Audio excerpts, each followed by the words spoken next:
Ile muda amekuwa hapa, amewacha record, amekuwa kielelezo kwa walimu wote katika kaunti yetu. Shule hii imekuwa namba 1 tangu Njoroge akuje hapa. Ilikuwa imevivia, lakini tangu akuje ametusaidia sana mpaka kwa elewano ya walimu na wazazi. Tunashangaa.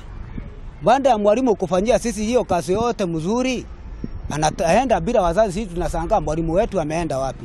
Tunaruhusa hata county government ituambie mwalimu kama kufanya kazi kama hiyo vile amefanya, anatakana kupelekwa transfer hata bila kufahamisha wazazi, hata bila sisi wenyewe bodi kujua mzazi ameenda namna gani baada ya kusaidia si shule namna hii. Mshangao ni kwamba tu sasa shule mara moja mwalimu mkuu, makamu wake wanaondolewa pamoja.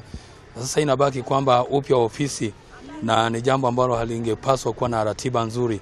Angalau tuweze kuona na hatua tunayosonga, na tuweze kuhifadhi na kulinda ile namba ambayo tumekuwa tuko nayo, matokeo mazuri ambao wazazi wanayatarajia.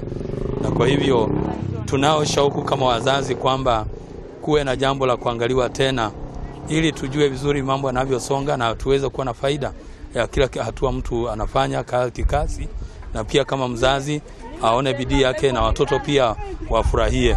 They should really not complain. I think first I've given them the best. The school is performing well. The gentleman who has just come in, Mr. Kirubi, is equal to the task. I believe strongly that he won't let them down. As I said initially, he's a seasoned teacher. There's no cause of alarm.